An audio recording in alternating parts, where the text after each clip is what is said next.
Hey everybody, it's Rich, Mike, and EJ with Anglers, and today we're going to do an on-the-water video of perch fishing. So we're going to head out on the water. We're going to go over a couple of different things. We're going to talk about the tackle that we use, the rods and the reels and the line, and kind of how to rig them up. We're going to talk about some of the lures that we use. A lot of stuff on the market out there. There's a lot of different ways to rig those. And so we're going to go over a bunch of that stuff in the video. We'll show you how to rig them. We'll show you how to fish them. We're going to talk about the locations that we try to find these fish.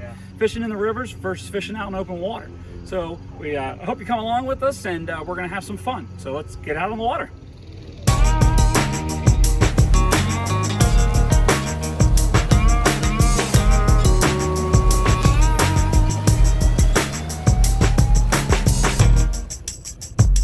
Here and we're looking around. What do we look for when we go to perch fish? When we're in a river like this, we want to look for structure. So structure is going to be these docks that we have behind us. Fish like to hide around those pilings. They'll hang underneath in that shade. So sometimes that shade creates that color contrast. It's key, especially a time like this when the sun is really at its peak. You want to look for shades along shorelines, boathouses, docks, anything like that is going to be a good area to target for white perch. Yeah, and that's really important. You spend a lot of time fishing in open water, you're not going to catch a whole lot. So looking for those shaded areas, looking for that contrast, looking for that structure is going to be really, really important. And we have some other structure that's coming up here that's going to be the shoreline. And so a lot of the times you'll find a lot of riprap, you'll find big boulders and rocks that are in the water, and that shoreline is going to be really important because that also gives a great place for bait to hide out. And of course, a lot of these predatory fish, these larger fish, are going to be chasing bait. And that's what our lures are going to emulate. That's what we're going to be using to try to catch them. So we want to look for areas where that bait's going to hide out. Therefore, that's where those bigger fish are going to be. For sure.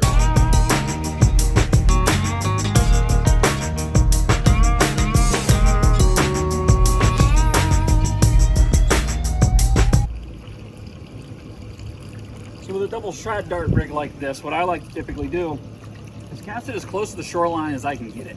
I want to get as close as I can, maximize the amount of time I have those lures in the water. And then as soon as I do that, I'm going to give it a subtle little twitch down with a slow retrieve. And I kind of vary that twitch a little. And what I'm making those shad darts do is dart around, hence the name. These work really, really, really well.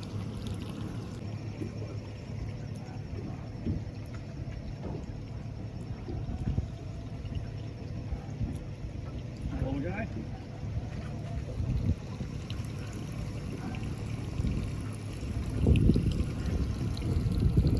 That's a big bluegill. Look at the size of this bluegill, guys. Pretty nice fish.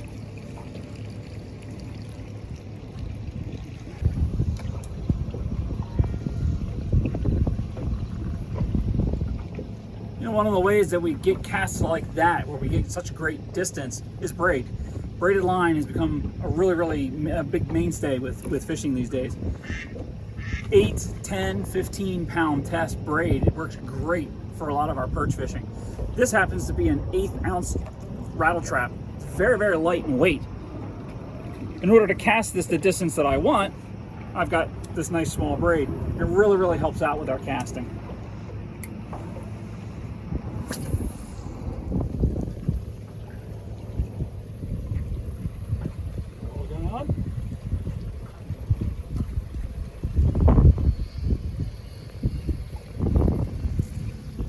Rattle trap. Mike, looks like you got a nice fish on there. Little guy. Quite little. But he liked the popping cork. There you go.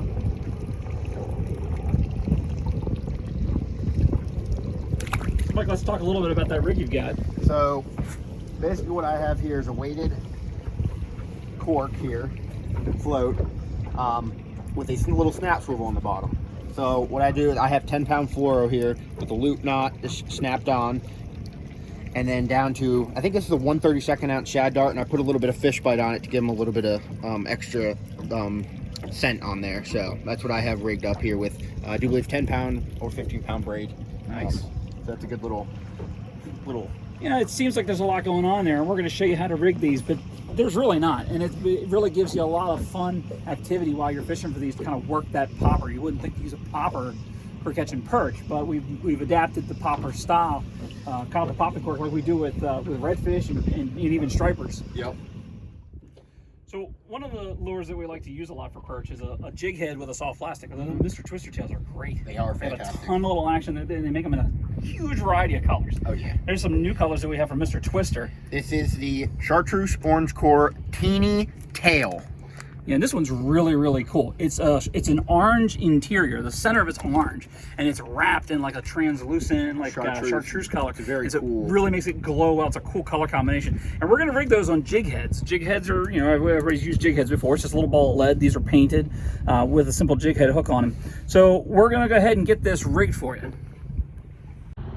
So we got the jig head, and we got the soft plastic. Mike, show us how you would normally rig these. So first of all, I like to take the plastic, measure it onto the jig head to see where the hook's going to come out. This one is actually just about perfect because it's going to come out right around where the tail starts.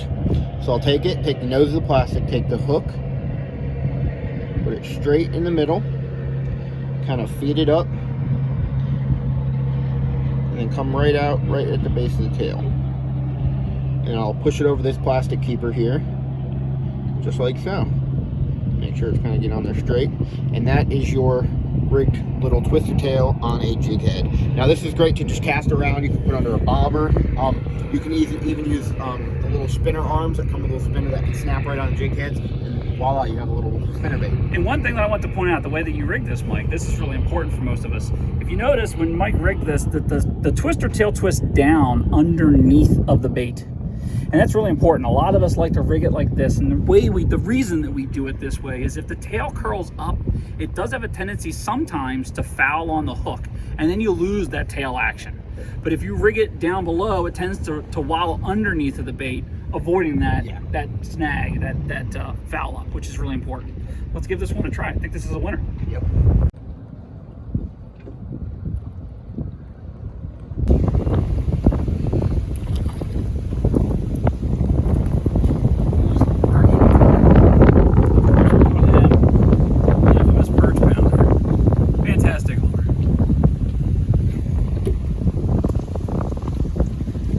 Another one on. Decent one there.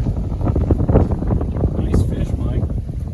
Got that one on the Mr. Twister. Yep. Nice little guy there.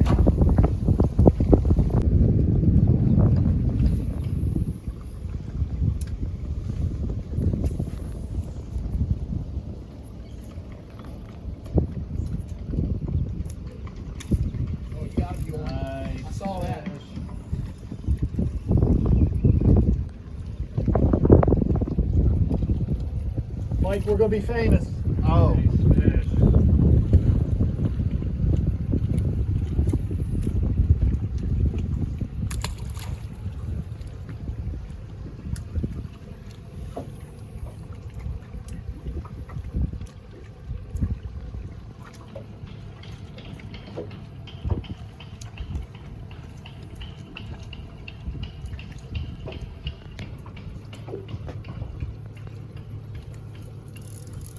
See that? Sorry.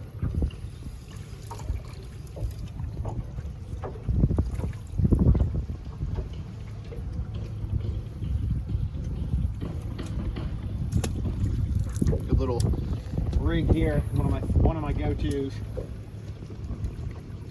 And that's that popping cork one that we talked about earlier. Nice.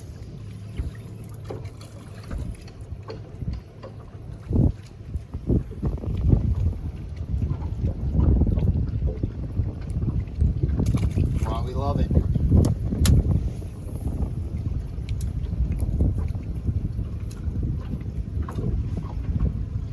Always seem to produce.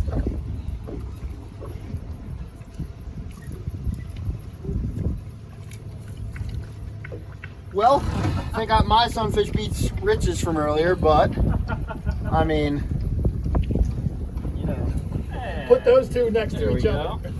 I don't know. Mine might be bigger. Perch pounder strikes again.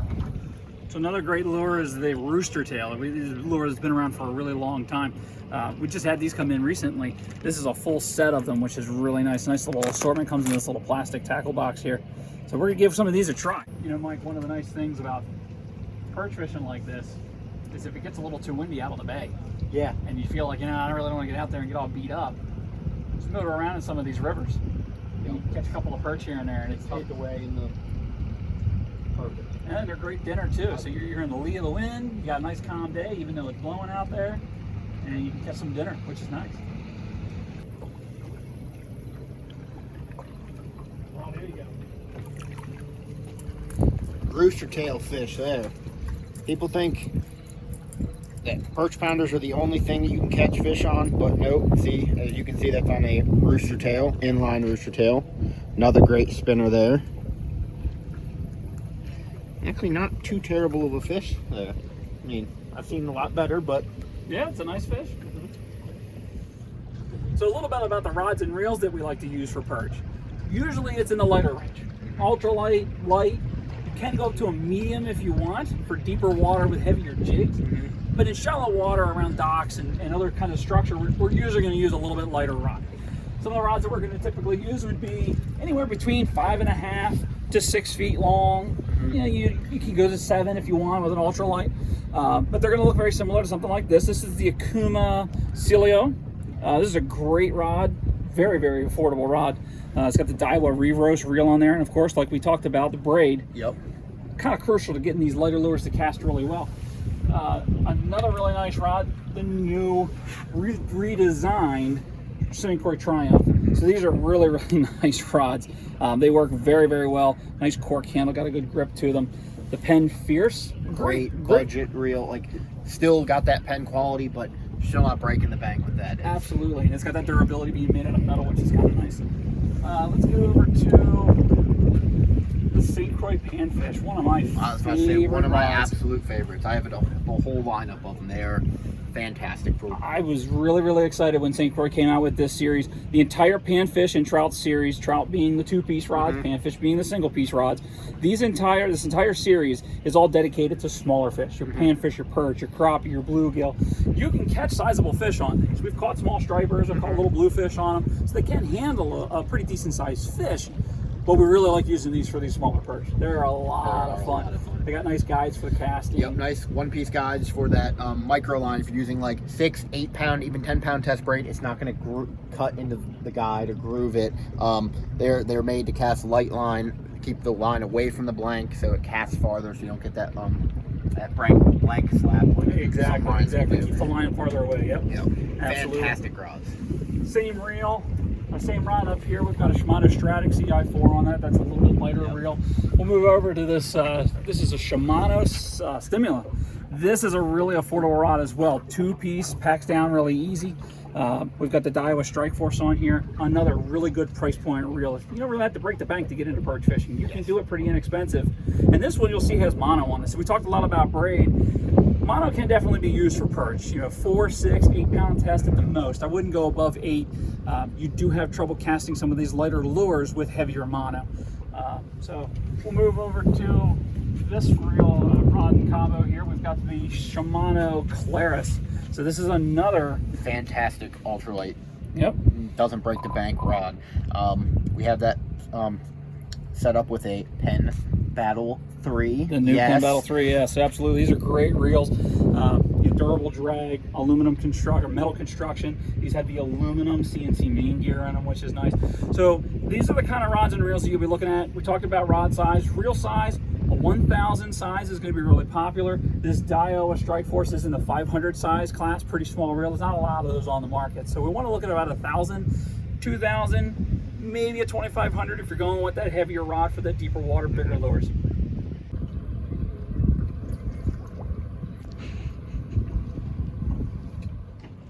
Well, we had our fun in the shallow water, throwing some of those lures. You caught some really nice fish. That was a lot of fun. So let's head out to the deeper water and go try some vertical jigging and catch some hopefully some big blackback white perch. That's right. That sounds like a plan.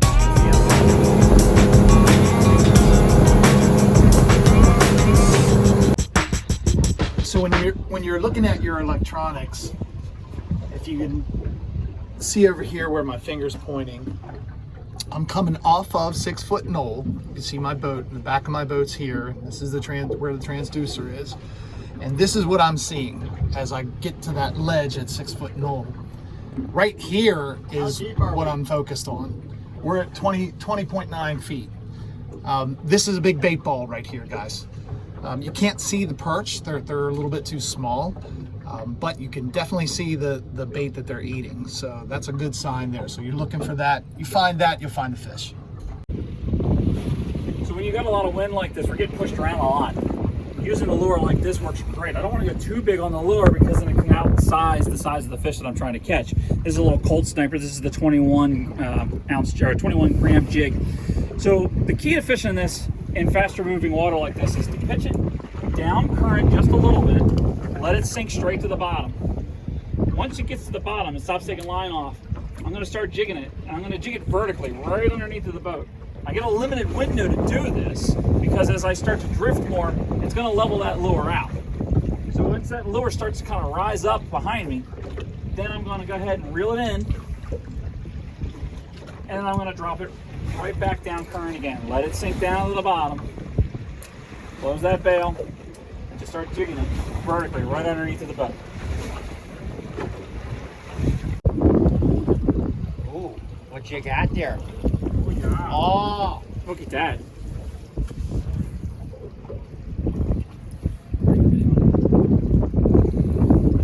Nice little perch on a Shimano Cold Sniper, fishing in this deeper water.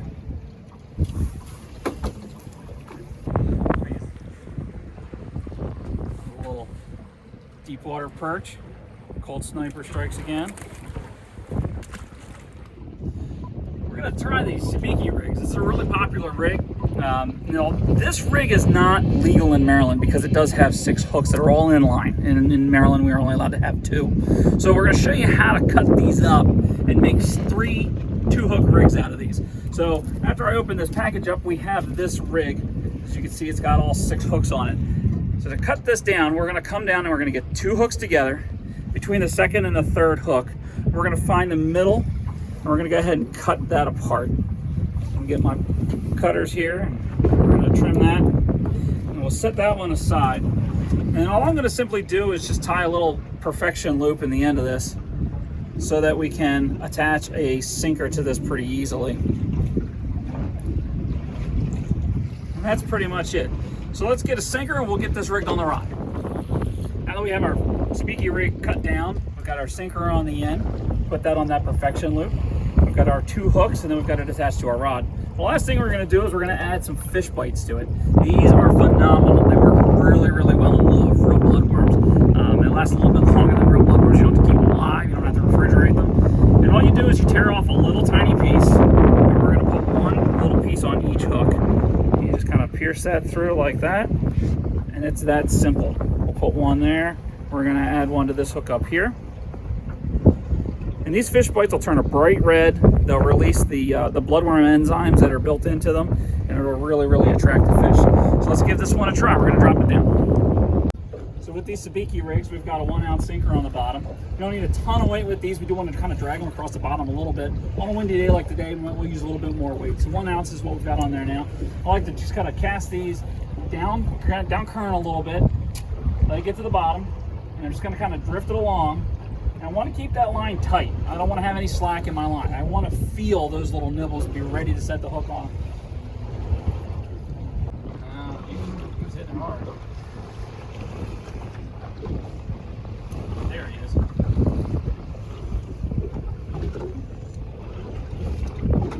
And look at that. Not too bad for the sabiki rig.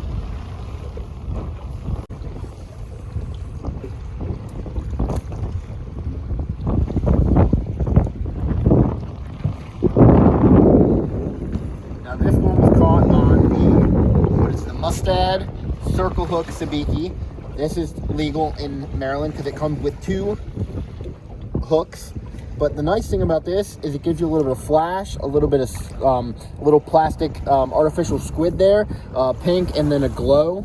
But here we tip them with fish bites. And the nice thing about these, circle hooks. So if you have kids that don't really know how to or when to set the hook, these kind of set the hook by themselves. So you have a kid out, just let them drop it down, have your weight keep on contact, and pretty much the fish will hook themselves. And there we go, the white perch.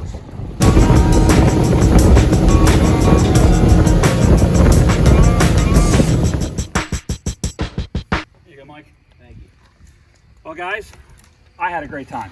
Yes. I don't know about you. I We definitely caught a couple of fish. We caught some nice fish. We caught them in a couple of different ways, which is really nice. We tried some deep water jigging. We tried some light tackle in the shallows. I think we covered a lot of stuff. So I hope you guys had fun watching. If you guys have any questions, please feel free to comment or like us. And if you have any other suggestions for other videos or other things that you'd like to see, please, we would love to share our knowledge and help you guys out on the water. Absolutely. So thank you very much for watching, and we hope you guys get out there and you catch some perch. Oh yeah. Have a good time. Thank you. Good luck out there. Have fun.